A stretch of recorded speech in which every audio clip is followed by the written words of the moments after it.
Hello, Trà Vinh xin chào các bạn. Hôm nay thì mình sẽ làm một món tráng miệng cực kỳ hấp dẫn nè. Có cái mùi thơm ngon từ lá dứa hòa cùng với cái vị béo từ nước cốt dừa nè. Bên trên thì nó có cái viền rất là đẹp luôn. Đơn giản lắm thì mời các bạn cùng vào bếp để thử ngay cái món này nha. Ở đây thì mình chuẩn bị đây là một gốc tươi trái dứa hay là trái khóm. Tiếp theo là mình cho vô trong cái cối để mình xay ra. Các bạn sẽ cho nước vô nha. Mình xay xong rồi chút nữa mình sẽ lường lại.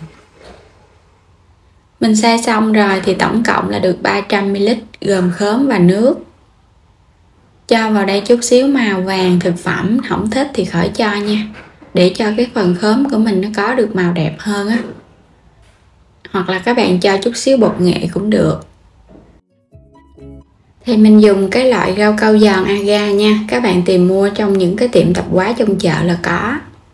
Tiếp theo là một túi sữa tươi, mình dùng không đường, nửa lít nước cốt dừa, 100ml nước lá dứa nha, xay ra rồi để tủ lạnh cho nó lắng màu đẹp, chút xíu muối, 200g đường.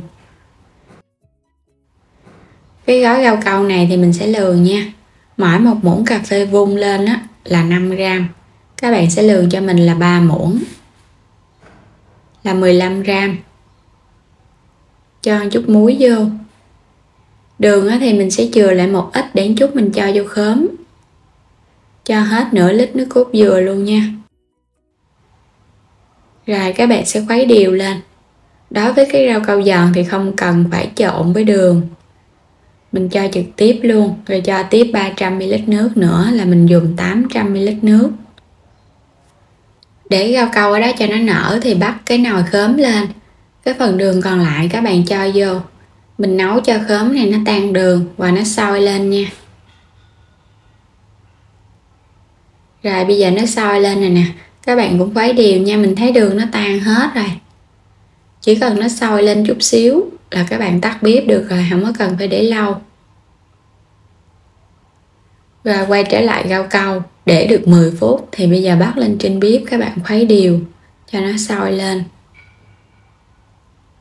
Khi rau câu đã sôi bùng lên, các bạn hạ lửa nhỏ lại và mình tiếp tục mình nấu cho nó sôi 5 phút nữa. Bây giờ thì mình cắt cái gói sữa tươi cho vô trong cái tô nè, 220ml. 100ml nước lá dứa.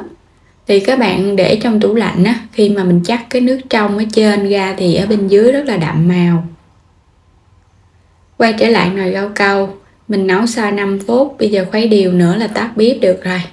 Mình sẽ nhắc xuống. Chia ra nha. Mình sẽ chia ra là 500ml.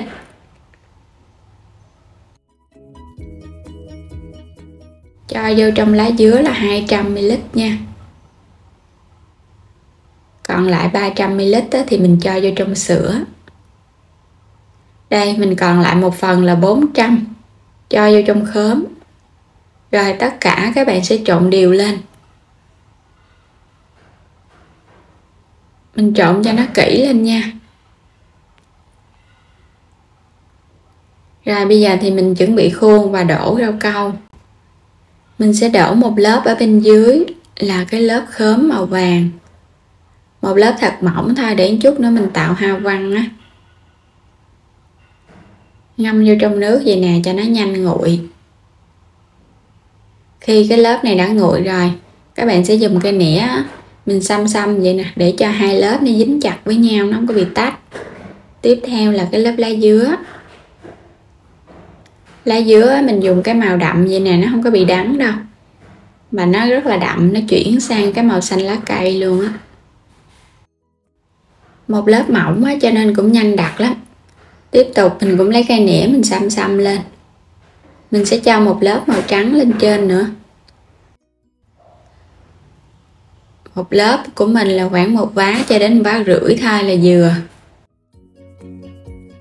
Cũng đừng có cho nhiều quá. Một lớp mỏng thì nhìn nó đẹp hơn. Rồi mình cũng xăm tiếp tục nữa nha. Thì cái phần này tùy ý các bạn mình thích cái lớp nào thì mình cho lớp đó lên. Tại vì mình làm cái nền màu vàng cho nên là mình cho thêm một lớp màu vàng nữa. Rồi bây giờ nó đặt cứng rồi nè, các bạn sẽ lấy ra khỏi cái khuôn này. Mình làm cái rau câu này nó sẽ có cái độ mềm mềm, giòn giòn. Các bạn sẽ cắt ra theo cái chiều dọc á. Cái khuôn này mình cắt ra làm 4 phần đi. Rồi mình cắt nhỏ nhỏ lại để chút nữa mình xếp hình.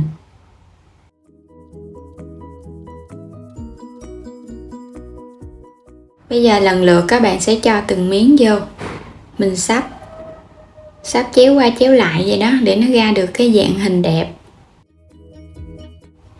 Sắp từ từ lên. Thì cái phần sắp này á, tùy theo các bạn nha, mình muốn sắp làm sao cũng được, miễn nó ra được cái dạng hình đẹp là được à. Mình sắp xong hết rồi nè, nó đầy kín cái khuôn. Bây giờ cái phần khóm mà nãy giờ mình để nó đông lại á, các bạn bắt lên bếp mình khuấy nóng là nó sẽ tan ra. Rồi mình sẽ cho cái lớp nền là cái lớp khóm. Các bạn cho hết vô luôn. Có bong bóng nhỏ vậy nè thì mình hớt bỏ đi để cho rau câu á, nó mịn hơn. Rồi ngâm trong nước để cho nó nguội. Khi mà các bạn thấy nó vừa nguội cái lớp mặt nè, nó đông lại là được à. Cái lớp rau câu sữa nãy giờ mình để nó cũng đông thì mình bắt lên bếp nấu cho nó nóng, nó sẽ tan ra. Rồi mình cho lên một lớp thật là mỏng nha, cho từ từ lên á. Mình cho vô từ từ vậy á. Rồi xong rồi các bạn cho lần lượt cho đến hết. Thì cái bước này sẽ giúp cho hai lớp nó không có bị hòa quyện với nhau á. Xong rồi mình cũng chờ cho nó nguội nha. Kiểm tra xem cái lớp mặt ở bên trên nó vừa đông lại là được à, đừng có để nó nguội quá. Rồi mình cho tiếp cái lớp lá dứa lên sau cùng. Lá dứa này á, mình xay ra nó đậm á, cho nên là cái màu rất là đẹp luôn. Mình cho lên từ từ nha. Tại vì nếu mà các bạn để nguội quá hai lớp một chút nữa sẽ bị tách ra. Rồi mình cũng để đây cho nó nguội hẳn luôn. Rau câu đã nguội rồi, các bạn sẽ cho vào ngăn mát tủ lạnh khoảng 1 tiếng đồng hồ. Mình đem ra mình ăn nó lạnh lạnh nó sẽ ngon hơn. Wow, đẹp quá nè.